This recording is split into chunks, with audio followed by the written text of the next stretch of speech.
ahead and get started whenever you all are ready. So I will start then. That'd be great. Thanks. Sure. I will start by welcoming everybody to this first of a series on reconciliation and child welfare. My name is Ken Richard. I am my family's originally from the Métis settlements up and down the Red and the Assiniboine rivers, actually extending well into the Pembina territory, so a little bit of USA. I am the founder of Native Child and Family Services in Toronto, which is a full child and family service authority serving 70,000 folks in the GTA. I teach at the University of Toronto, Indigenous child welfare. And just lately, I have completed a national consultation with 60 Scoop survivors on the creation of a foundation to serve them with a $50 million budget to deal with some of the impacts that we're actually going to talk about today. So I want to again welcome you. I'm in the territory of the Mississaugas of New Credit. I am subject to the One Dish, One Spoon Treaty, signed in 1701 in Montreal. And I want to introduce then, or let them introduce themselves, our esteemed panel that will be presenting today, and they'll introduce themselves. So let me go first and foremost to Terry Cross. Thanks, Ken. I'm Terry Cross. I'm a citizen of the Seneca Nation of Indians in Western New York. I'm from the Allegheny Reservation. I live in Portland, Oregon, and I'm the founder and senior advisor at the National Indian Child Welfare Association, and one of the originators of the Touchstones of Hope that we're going to be talking about today. Andrea?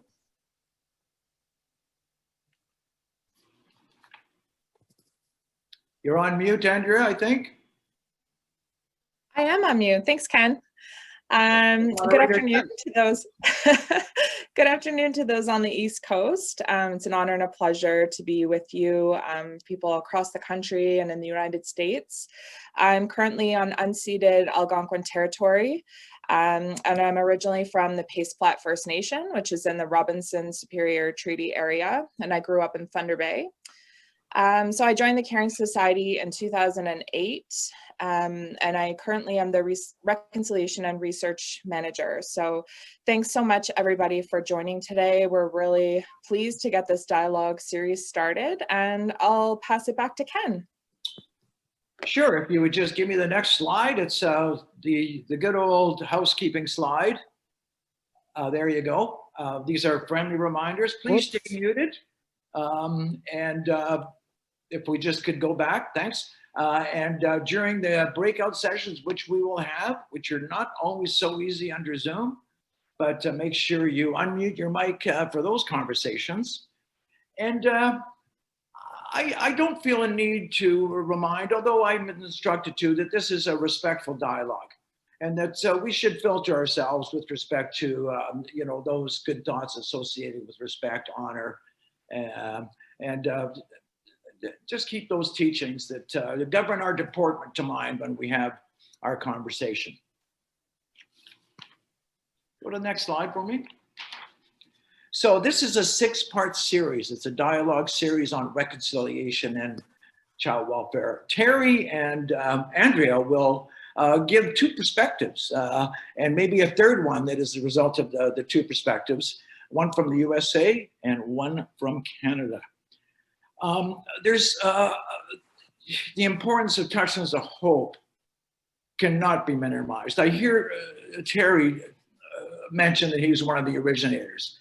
We go back on this one, and I was there as well, much more minor role as an observer, 2005, where we crafted with an audience of all the stakeholders from every angle associated with child welfare, Indigenous child welfare, and created a process. And that process stands today as the process that probably has the most promise associated with true reconciliation, and how I define reconciliation for myself.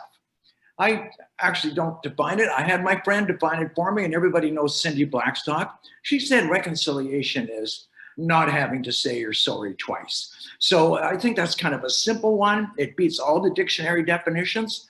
And but what reconciliation has wrought on us is a series of obligations, and one of them seems at this point to be lagging. And when I think about these things, I think about a medicine wheel where in the eastern side, and these are the teachings from Anishinaabe that I have taken, you know, we have our vision together, we get our knowledge base together, we get our relationships in line. And then the north end of the wheel, according to my teachers, was the action phase.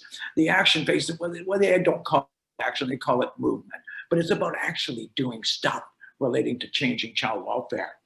We know that there's still many children in care, as many as there've ever been. I think they're doing better, but they need to do even better than they're doing. More than that, we need to focus on family preservation. Reconciliation puts the wheels on a bus that may hold promise relating to fundamental changes in child welfare. And we're going to explore that today with our two panelists. So on that line, I will, I think, hand it over to Terry to open this up and share some of his immense knowledge associated with these issues. Well, thank you, Ken. And we're going to set some context with some history.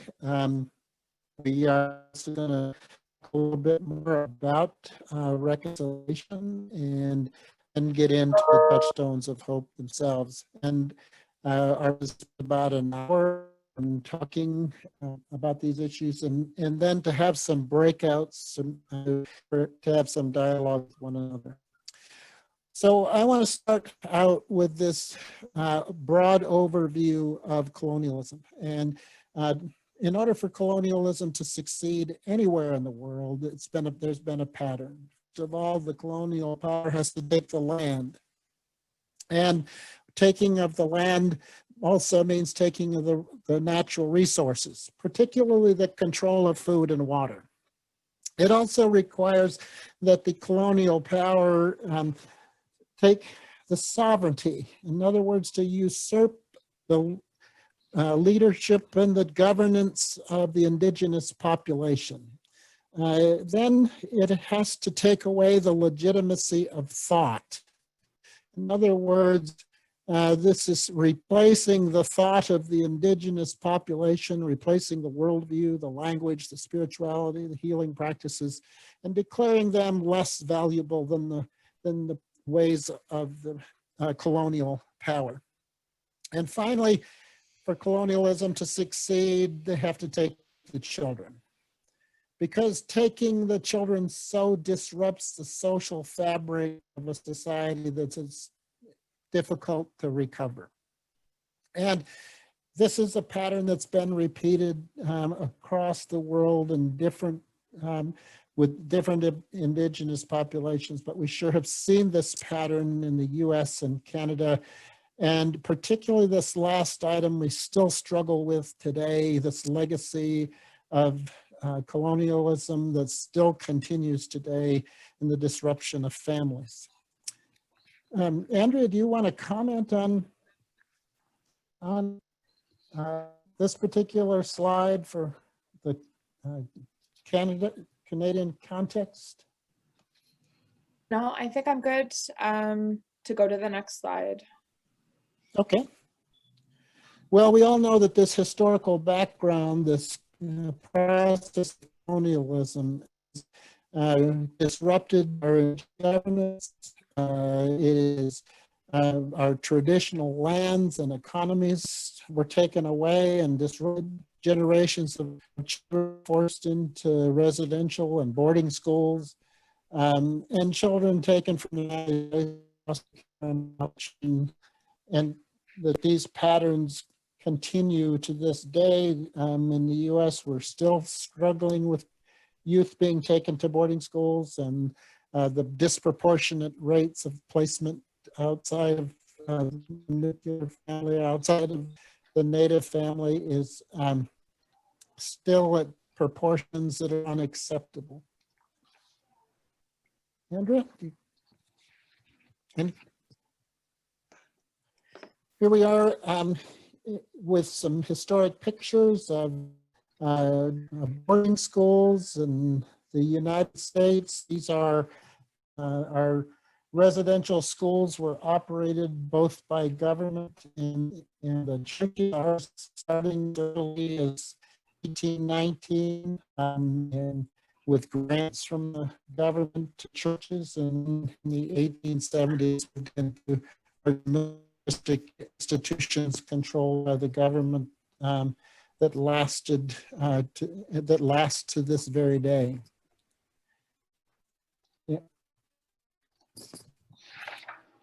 Yeah, so here in Canada, our last federally run residential school was closed in 1996. For a lot of you who may know this already, because we know that the government, the Prime Minister in 2008 apologized for residential schools and the residential school system here in Canada. And then in 2015, we had this really important work come to a close with the Truth and Reconciliation Commission here in Canada. And they outlined and detailed this really complicit relationship between the church and the government, and looking at how the residential schools were so tragic for First Nations, Inuit, and Métis peoples and communities here in Canada. So we have this huge body of work from the Truth and Reconciliation Commission, a large volume of work, plus calls to action for all of us. You know, and this really just speaks to, you know, what Ken was saying about the action phase and those 94 calls to action for all of us here in Canada to make a difference. Well, one of we see today manifestation of the history, and one of them is limits on tribal or community jurisdiction, and restricting the capability of our Indigenous peoples to prosecute the offender or even investigate child abuse and neglect in some places in community.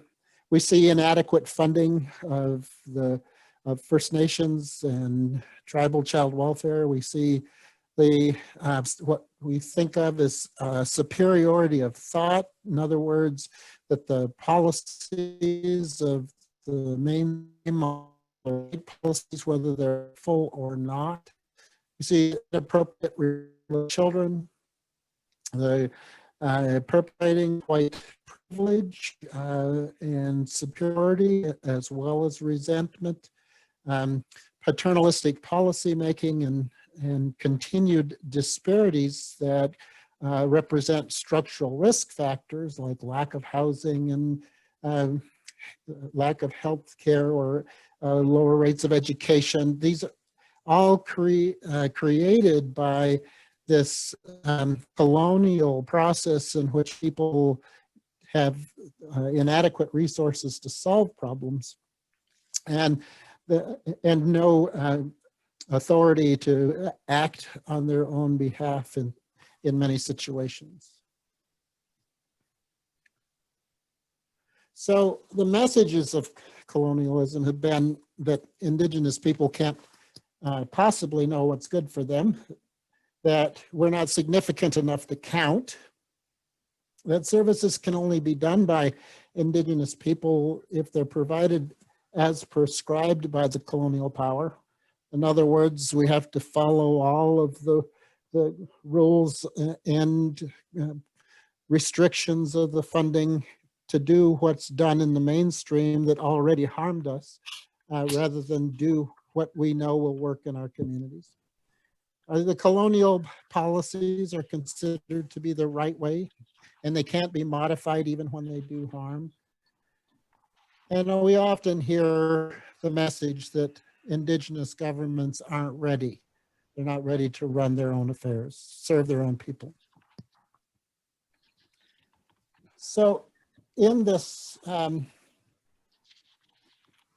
history, we have witnessed current and historic trauma that's intergenerational, that gets now passed on generation to generation.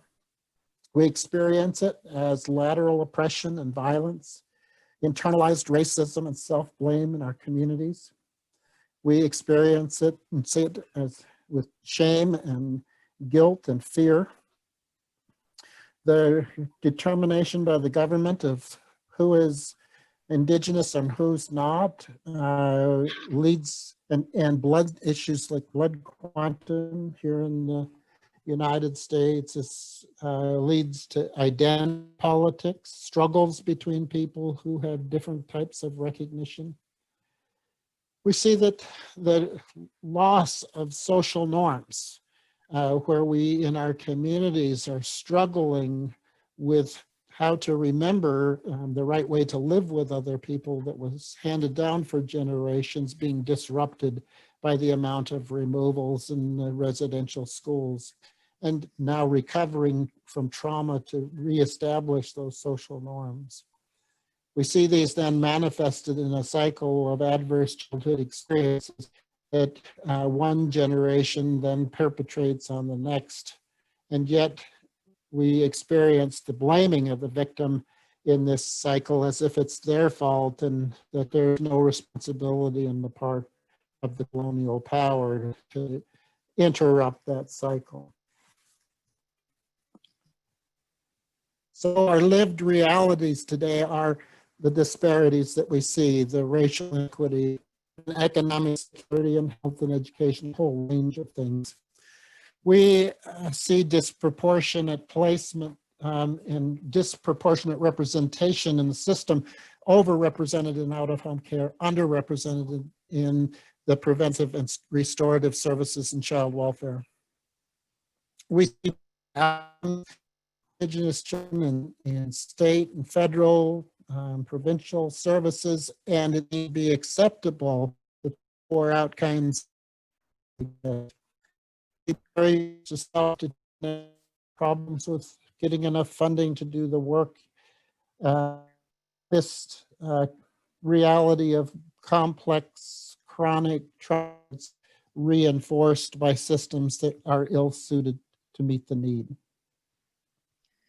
Yeah, Terry, and it's the same situation here in Canada. There's so many inroads and different ways that things connect between Canada and the US.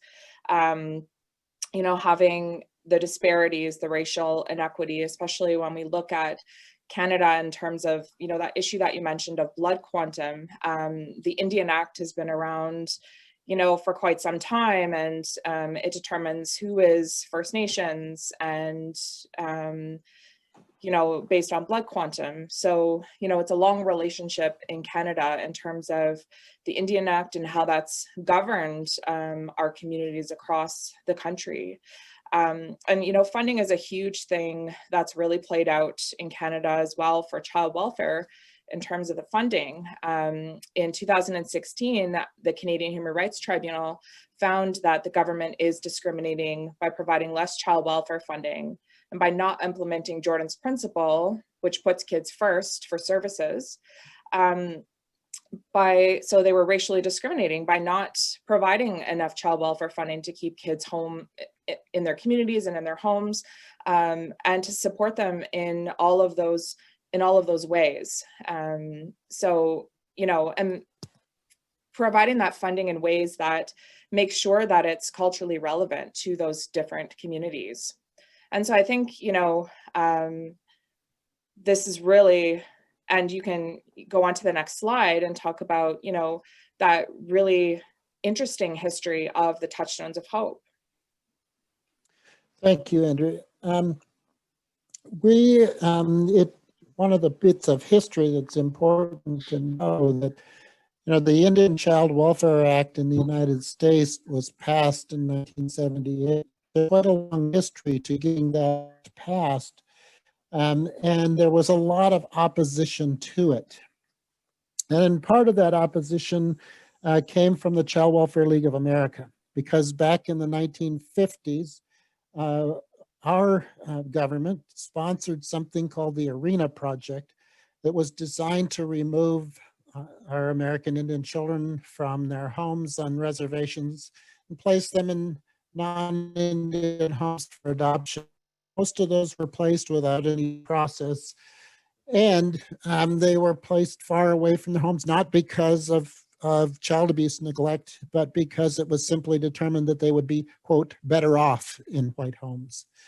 And the Child Welfare League was the partner with the federal government in that process. The Child Welfare League member agencies were the implementers of that policy. And when the Indian Child Welfare Act was being discussed in the United States, the Child Welfare League opposed the legislation. And they continued to oppose the legislation after it was passed. And they refused to train their member agencies. And so they remained a problem until the 1990s, when Shea Bilchek became the executive director, and NICWA approached the Child Welfare League about a dialogue. And after about 4 years, it resulted in the Child Welfare League of America issuing an apology for its role in the ARENA project and in training their member agencies to remove children from our communities and place them in white homes. Well, Cindy Blackstock was at Shea's speech when he made the apology, and I think that may have been the meeting where she coined the phrase, you know, reconciliation means you don't have to apologize twice. It's not enough to say you're sorry, you have to do something. And that conversation led to a 3-year dialogue that was led by the University of Toronto, hosting a series of meetings with the Welfare Canada, the Child Welfare League of America, the First Nations Child and Family Caring Society, and NICWA, talking about what reconciliation would look like, and leading to an international convening in 2005 at Niagara on the River, holding dialogues facilitated by a delegation from South Africa, and with facilitators from Indigenous people from around the world, leading to the Touchstones of Hope, which the result of that international convening that describes a path forward for child welfare, moving from that colonial approach to an approach that fits the needs of Indigenous families in the US and Canada. Andrea, I'm going to hand it off to you. If I might just, I know the moderator's not supposed to be silent, but I can't help it. There's a bit of a Canadian story that is a little bit different. We have had to litigate change. Up until recently, we had no benefit of a particular reference in legislation, and no segregated funding associated with building capacity to develop Indigenous services. You just can't walk into the room and do child protection. It's a process. So we had to, and Andrea mentioned the Human Rights Tribunal, but we also undertook a class action lawsuit that has resulted in a finding that went all the way to the Supreme Court, this was related to harms experienced by those who were denied culture through adoption or foster care from Indigenous to the non-Indigenous. So we were very tangible in that. And right now we're rolling out in Canada a payment. You know, who knows what the value is of this? So I don't want to talk about it other than saying that 60 Scoop survivors are receiving payments of up to $20,000 and $30,000. Again, how do you evaluate or commodify the experience? You can't. But This is some of the stuff we've been doing. We've had a different kind of dynamic here. We have only recently passed something called C92, which is at the federal level. That will, you might talk about that later, Andrea, but it's really the first promise associated with commitment.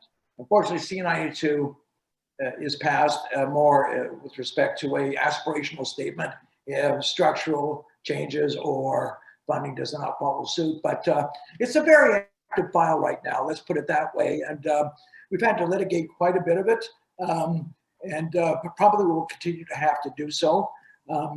So I just wanted to introduce that as we have a different kind of political and otherwise context here.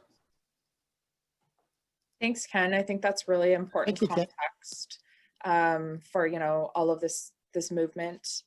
And, you know, especially with the Touchstones of Hope, as we believe, you know, this type of framework, while relevant to child welfare, we know that for us, the Caring Society, part of the movement is this notion of, you know, healthy children, healthy community, healthy families.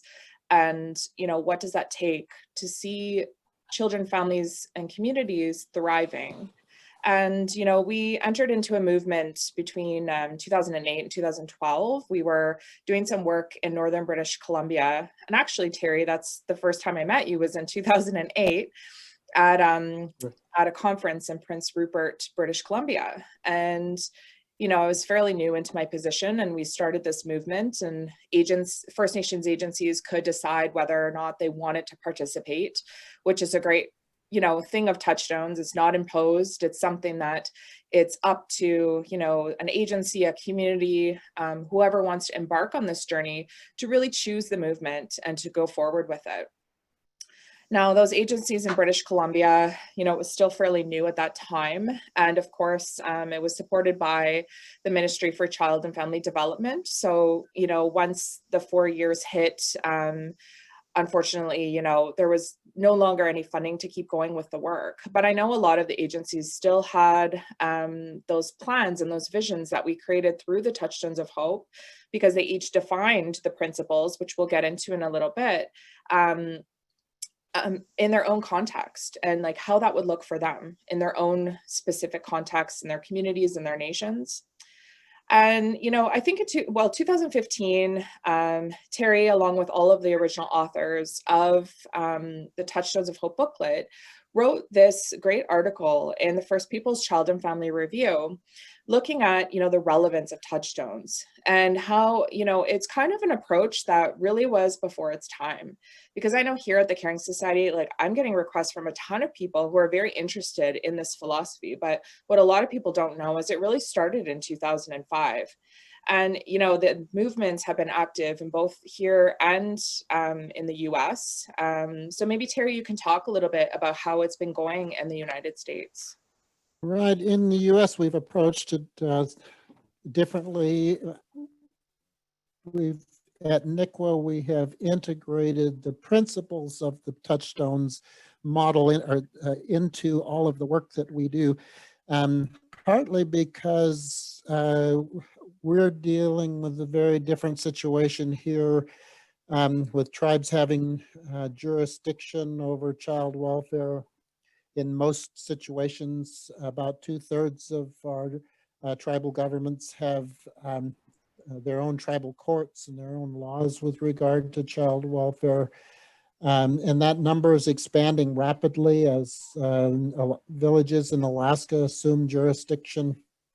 So our approach here has been to support that expansion of jurisdiction, to provide technical assistance to tribes in their development of their child welfare programs, with their emphasis on the principles of the Touchstones, making sure that families are receiving services in their own homes. Many communities changing the way that they're even thinking about child welfare as part of a process to help families and children thrive, not waiting for the problems to become so severe that an investigation needs to happen. So really shifting the notion about what child welfare is really all about.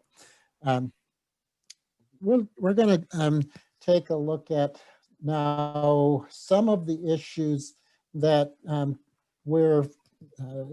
that are prevailing in child welfare, and why we really need, why Touchstones is so timely still in the child welfare field in both the U.S. and Canada. Even though we've gone about these the implementation of the Touchstones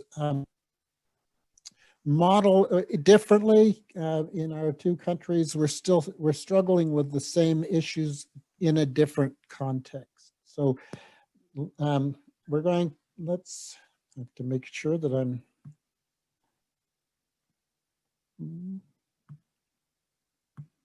there we go. So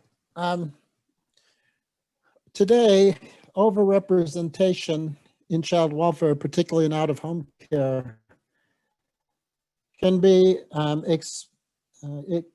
explained by a disparity in poverty, poor housing, poor education, untreated mental health issues, primarily related to trauma and adverse childhood experience, and caregiver substance misuse. These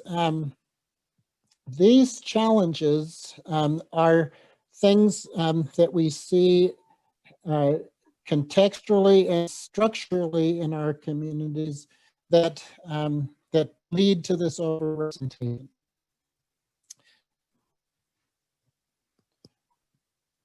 So our question is this a setup for failure? Are these problems that families can solve by themselves? The lack of water, heat, power, a whole trauma issues where there are not services available, mental health services for children or for families, where there's not enough treatment services for substance use disorders. These are all things that set up families for problems, and they're things that it's very difficult for any one person to solve. I don't want to imply that people don't have an individual responsibility to solve problems that they confront, but greater the level of those problems that you pile on, the more likely neglect is going to occur. And in the US, and I think this is similar data in Canada, that about 85% of the child welfare cases in the United States amongst Native people are neglect rather than abuse. So our rates of child abuse are actually quite a bit lower than in the mainstream. Our rates of child sexual abuse are about the same as in the mainstream. However, they tend to occur in clusters in various communities, particularly where there has been severe problems with a boarding school or a residential school, or someone outside perpetrating those abuses. Terry, the situation is similar here in Canada, not the numbers themselves, but the First Nations Canadian Incident Studies and the other iterations of the Canadian Incident Study showed that for First Nations communities, certainly neglect was the #1 reason why First Nations kids would enter into the care of child welfare.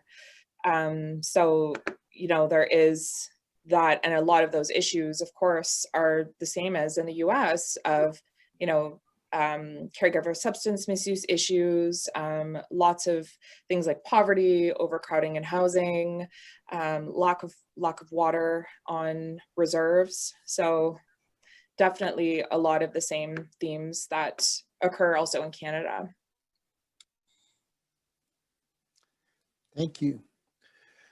Well, we want to depict why we think there is a basic misalignment between the colonial approach to child welfare, the dominant society approach to child welfare, and what's needed in our tribal communities, what's needed in our First Nations communities. So the basic principle of state or prevention child protection is that it assumes that the family has the tools that are needed to ensure the safety and well-being of children. It centers the issue of protection as paramount, and the state or the province steps in when the family fails to ensure safety and well-being.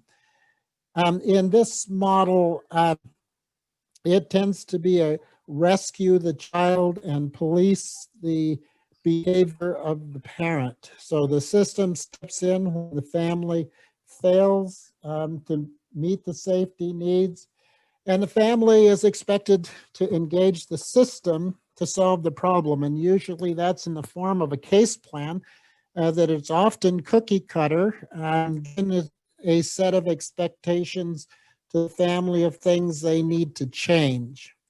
Well, the things that they usually need to change are those big structural items we talked about a few minutes ago, things that are almost impossible for families to impact. And so the child is removed, assuming the system is a better parent than the child, but in actuality, the family is unable to make the changes that the system is requiring, and is experiencing the trauma of another removal and the losses not only of their family that maybe have everything but the structural needs to meet the needs of the child. So in this model, we are seeing that child welfare lacks services that our families really need. There's a lack of, and I'm going to hand this off to Andrea to talk about the challenges we see in mismatch of child welfare. Yeah, so, in the child welfare system, we think of children's whole being, and their well-being includes much more than, it's not just child welfare. We're talking about children, families, and communities. And it really goes down to the services surrounding the children and what's available, and providing these kinds of services, like making sure that kids have enough food, making sure that food is affordable, especially in communities that don't have as much access to a larger center, making sure that children have what they need and their families have what they need to be in homes that are mold-free, in homes that are, there's not 10 families living in the same home, making sure that housing is proper and safe for those kids. Ensuring that, and especially because of the intergenerational trauma that Terry talked about earlier, that stems way back, back before residential schools. There's been a lot that's happened in our communities, and making sure that people have the adequate mental health supports that they need in ways that address, the trauma, in ways that support the family as well, in ways that are culturally appropriate for Indigenous communities, because a lot of these services that are provided, as we know, are not funded adequately to support cultural needs of children and families. Making sure that families are supported in getting treatment services that they need. So things like substance misuse issues are rampant in a lot of communities here in Canada. So ensuring that families have that support in tandem with those mental health supports as well. And funding is a huge thing. I talked a little bit about the CHRT case, and that's really about ensuring that First Nations agencies have what they need to work with communities and support those communities and families. But the Caring Society also recognizes that we put forward something called the Spirit Bear Plan, and that's really about implementing those CHRT orders so that First Nations agencies have what they need to support First Nations children and families. But it also looks at costing out all of the shortfalls, because you could have the best child welfare system out there, but you're still not addressing, as Terry talked about, those core issues of, you know, poverty, overcrowding, and those are things that are easy to fix. It's not, you know, it's something that we can do and we can work on. And that's why, you know, the Spirit Bear Plan really calls forward this type of reform of our system here in Canada. And, you know, I think that's something that Terry will talk about in the next slide, is the importance of the Touchstones of Hope principles, because, you know, it's really a one-size-fits-all child welfare system is never going to work for all agencies and all communities across the US and Canada. And I think that's why these Touchstones of Hope principles are so important, to try and filter through our systems so that Indigenous people are taking control. Thank you, Andrea. And I would comment on this slide. One particular issue is the substance abuse issue, and NICWA has recently created a curriculum on working with substance abusing families. And the more we learn about this particular issue in child welfare, we realize and have recognized that the usual child welfare interventions are in many ways toxic in families that need substance abuse treatment. And just as you mentioned, poverty reduction and housing is a structural issue, so is substance abuse treatment. And the way that we think about it, we need to make sure we understand the medical nature of substance abuse treatment and not characterize it as a moral failure. So I want to talk about the moderator notion. Just to Sure.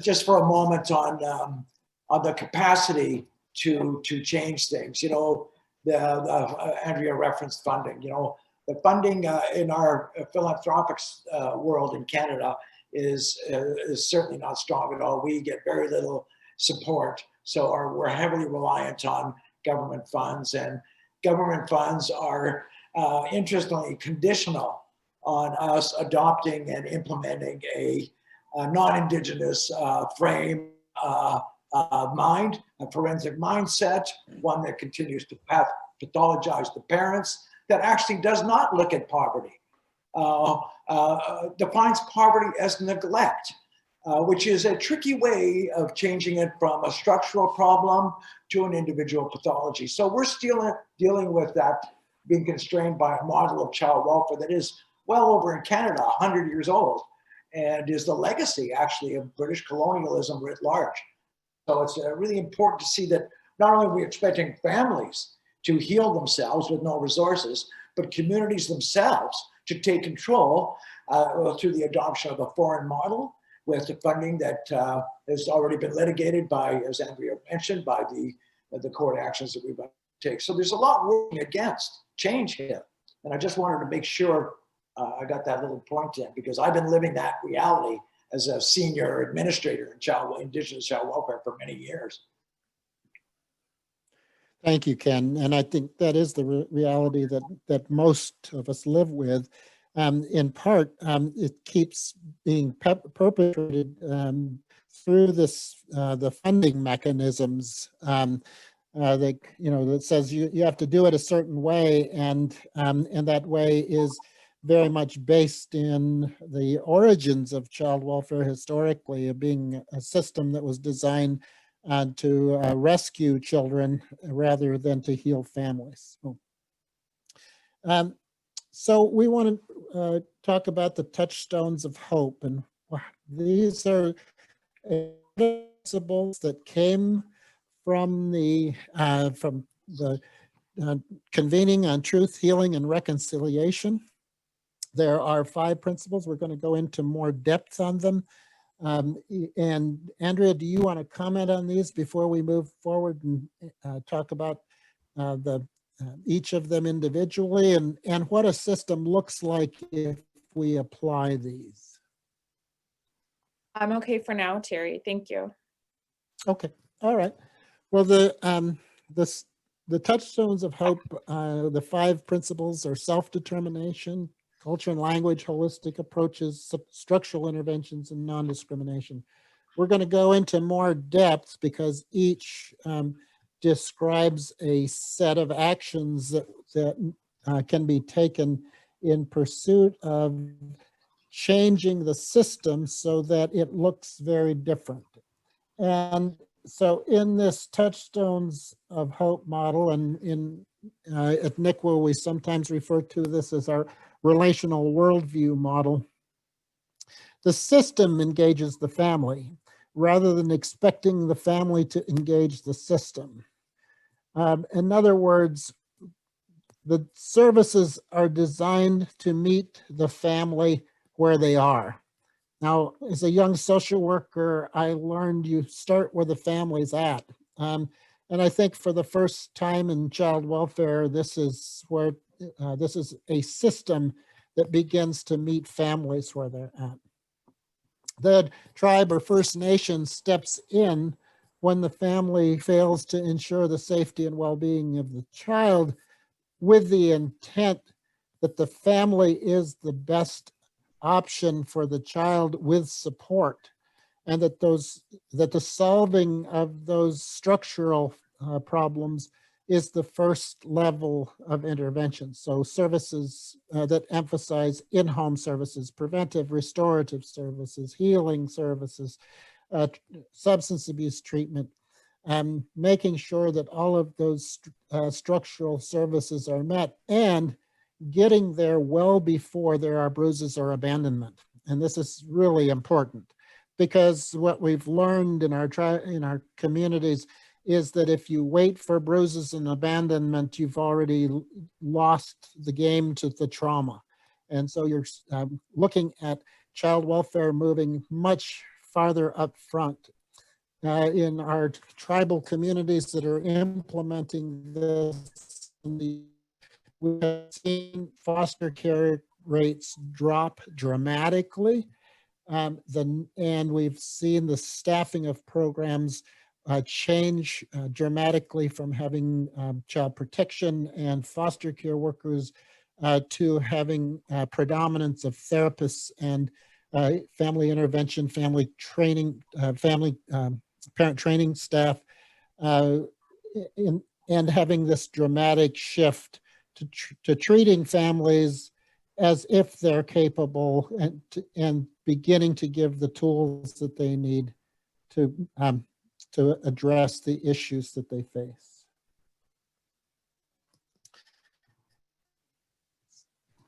So Andrea, can you take the lead on this particular one? Sure, Terry. So a lot of Indigenous communities have been trying to, and have been enacting their self-determination for, since time immemorial. And in terms of, this issue around child welfare and having the ability and having what the supports that communities need. But really self-determination for us is about Indigenous communities. They know what's best for their children. They've always known what's best. And that's, as we know, has been disrupted through things like residential schools, 60s Scoop, and, just allowing for those principles to emerge. So self-determination is a huge one. So this is about really the development of community visions of what it means to have safe children.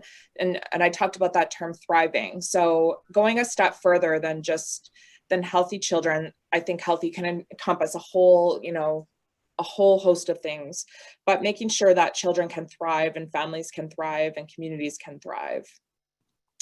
And Terry will talk about this a little bit later, but, embracing what hurts, because, there's I've been to a lot of sessions, and in our Touchstone sessions, you experience a wide range of emotions because we're built as humans, and that's really what it's about. But embracing those pieces that hurt, that are uncomfortable, and taking ownership for those feelings, and taking ownership for, the responsibilities that we all have to one another. Linking economic development, jobs, and lands to child safety, ensuring that, Indigenous people can thrive on the lands that they're living on.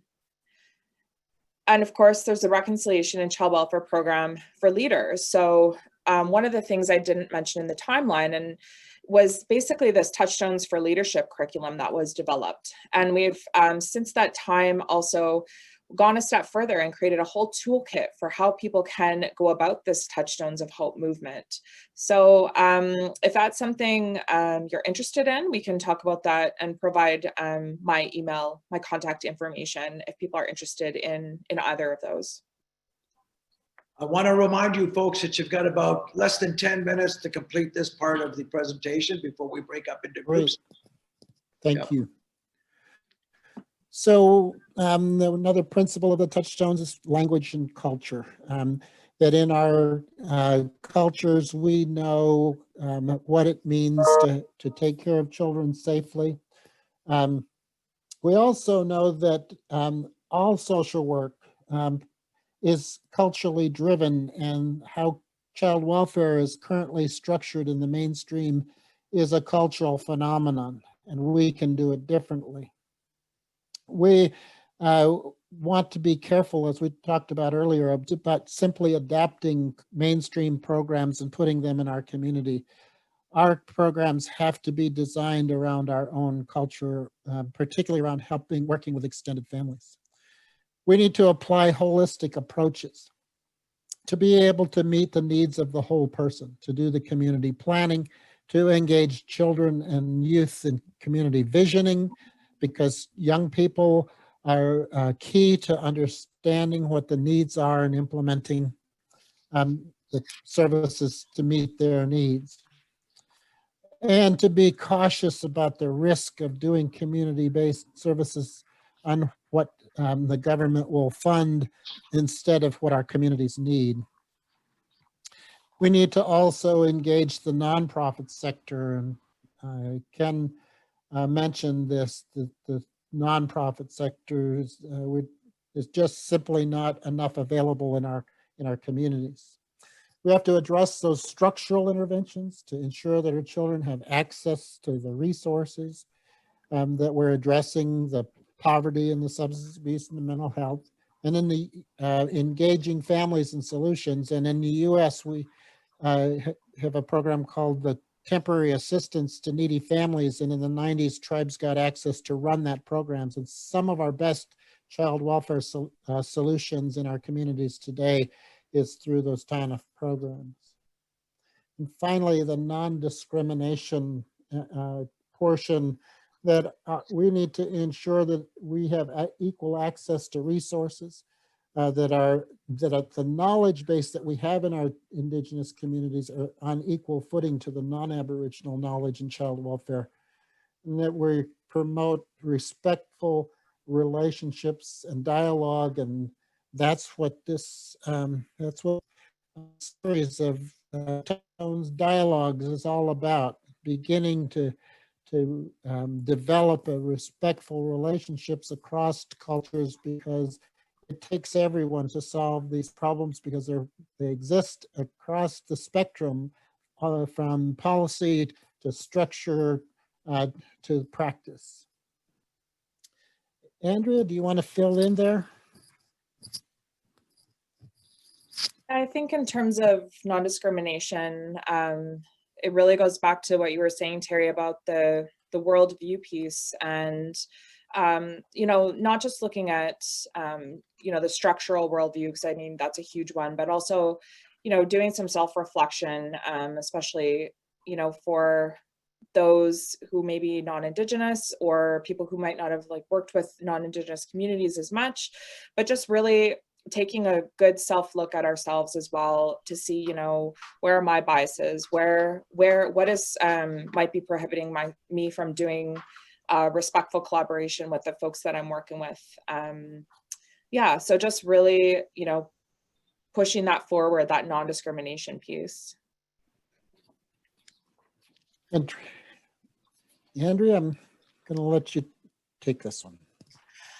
So in terms of the Touchstones of Hope, so what, emerged, I was still completing my education when this session was happening, but I know that what came out of the gathering was not only those really rich principles that are meant to be defined within different contexts of different nations, but one of the things that also came about was that there was really this need for reconciliation to happen, especially in terms of the context of Indigenous and non-Indigenous folks working together. So this involves non-linear 4 phases of reconciliation. So that truth-telling piece, telling the story and having those uncomfortable conversations of child welfare and how it has affected Indigenous children, youth, and families.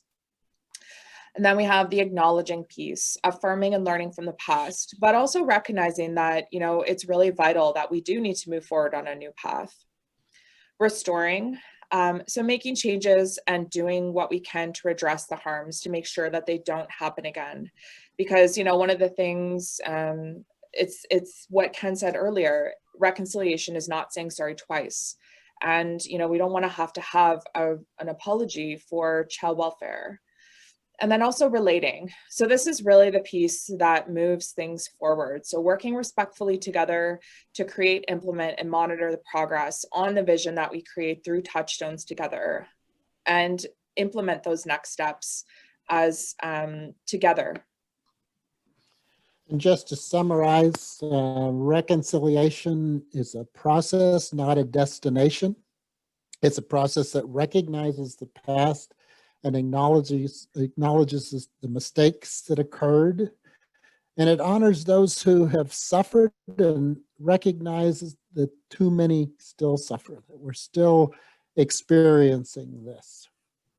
It sets a foundation for communication that we can move forward in dialogue to solve these issues together, because it'll take everyone. And it affirms that all Indigenous children have the right to family and culture, to the integrity of thought, to learn our culture, language, to be who we are as family, and to express safety and that getting to that thriving through our own cultural Indigenous knowledge and lens. So next, we're gonna move to some courageous conversations in breakout rooms, and I want to say just about the idea of courageous conversations. It's they're not easy. Sometimes they get messy.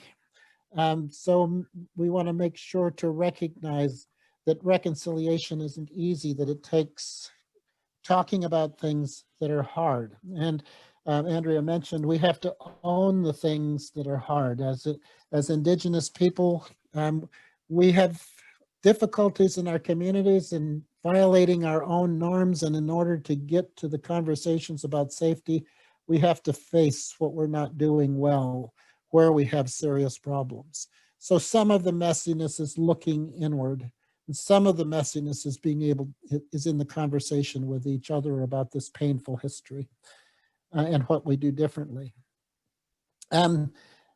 It's important that we have this dialogue in a way that helps us not take it personally, that the well-being of our families really depends on us in our ability to come together in dialogue with one another to solve these issues.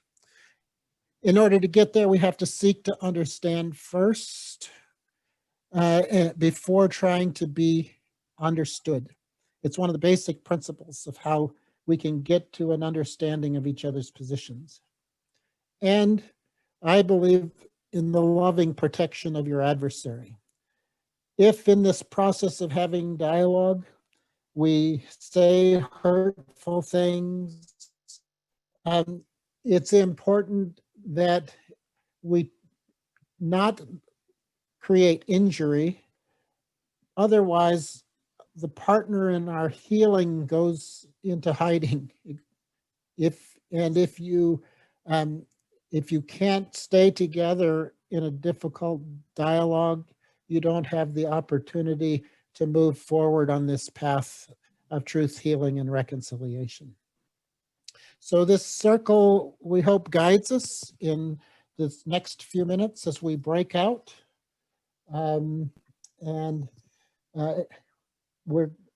Andrea, do you want to talk about the breakouts, or are we going? Or it's Ken going to talk? I have some notes in front of me on this, and this good, is where good. it's go haywire a little bit. So we'll try to prevent that from happening. But you will be directed into breakout groups at random for smaller discussions.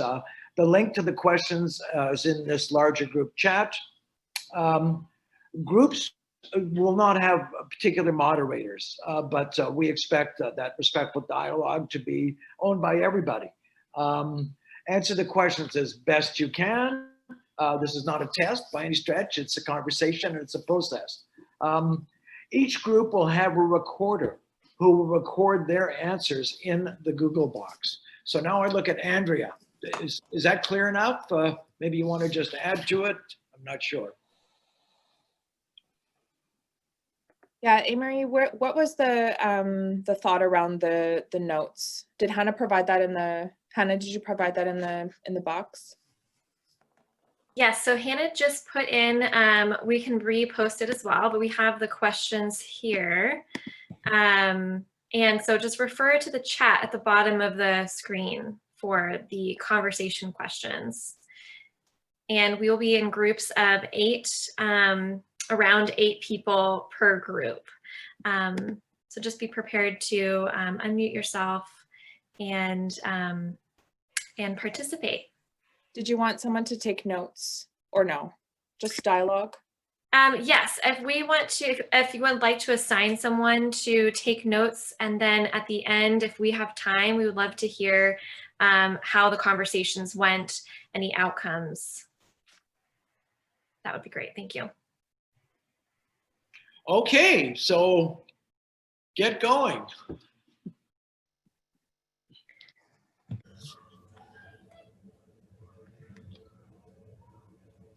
Well, welcome back.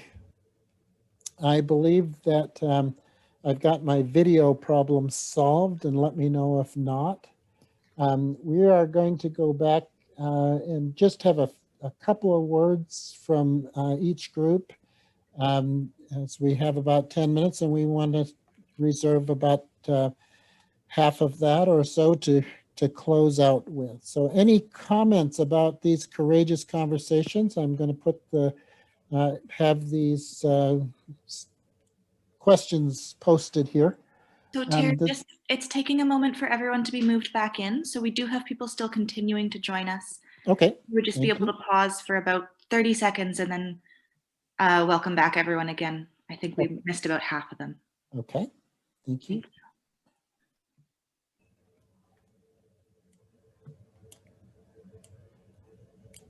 Everyone is here now. All right, thank you.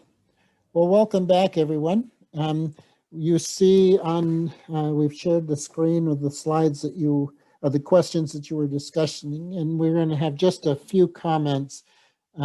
We'll ask note takers to send your comments in the chat box or send them to us via email. But note takers, anyone want to give us a very quick report out? Your discussion?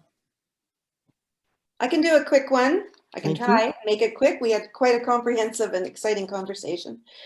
First of all, the first question in relation to the healthy child, there was thought that the daily needs need to be met that are comprehensive, including emotional, mental, physical, and also that the cultural component and family be included in that in terms of the daily needs.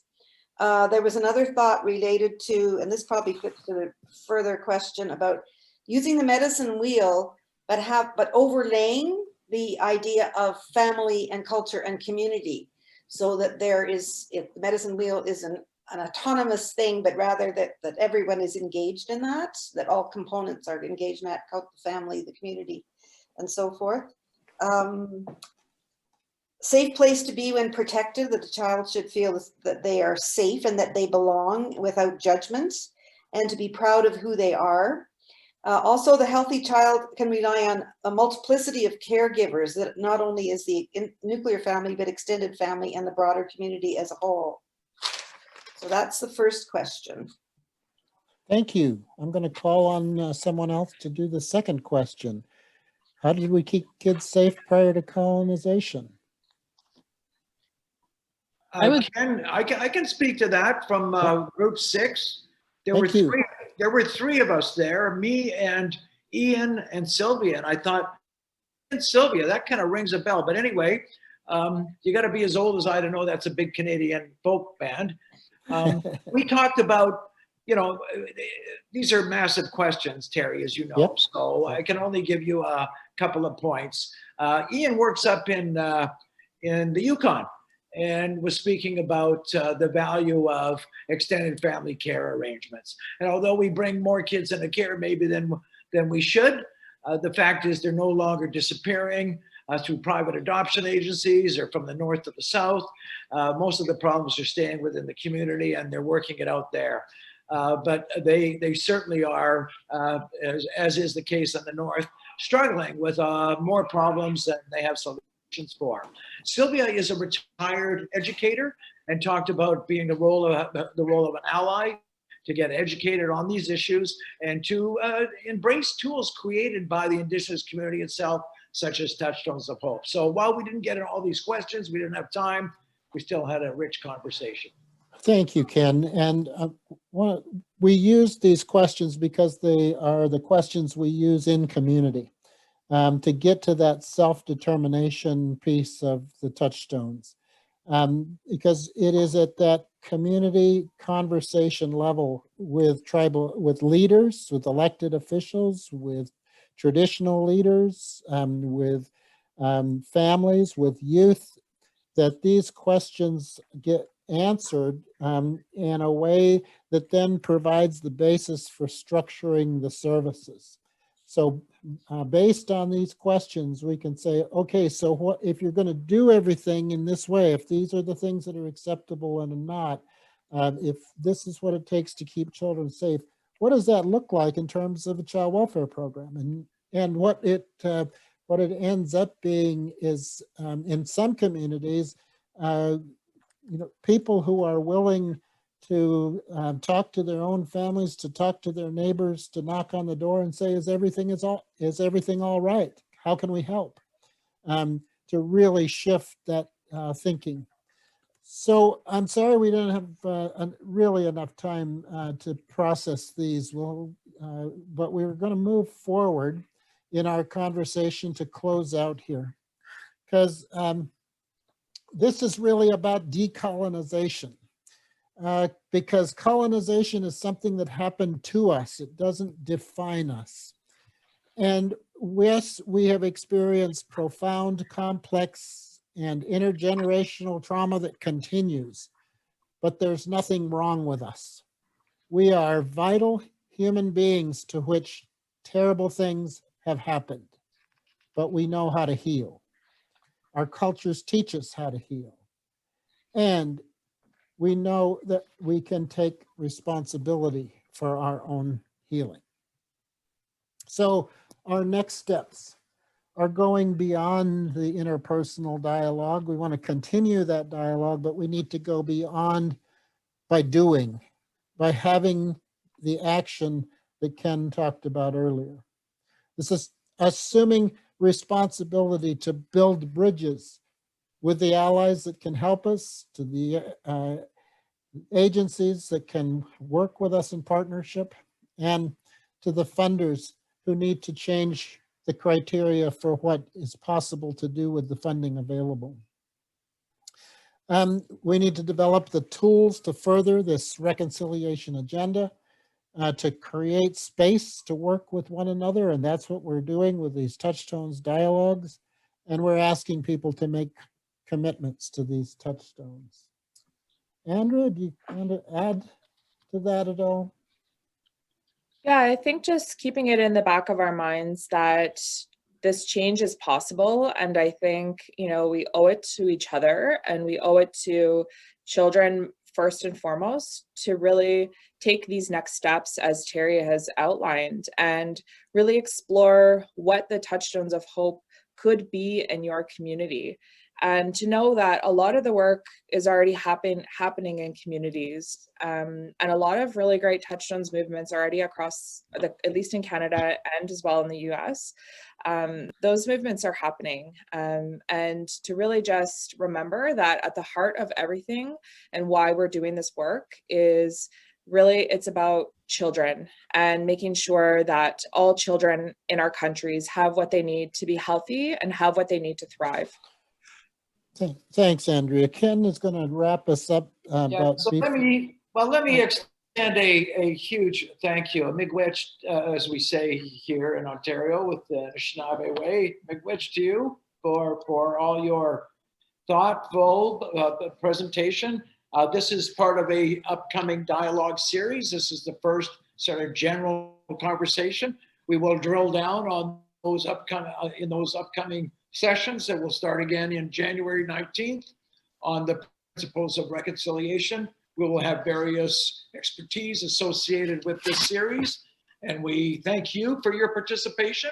The fact that you're logging on tells us a lot about your intent, so it's all appreciated, and we'll love to see you back again next time. Thank you very much. And thank you, Ken, for taking on the job of moderator for us. We really appreciate it. And it's good to see you once again after all these years. You bet, Terry. You take care now. All right, take We care. can all go now. Thanks, everyone. Thanks, everyone.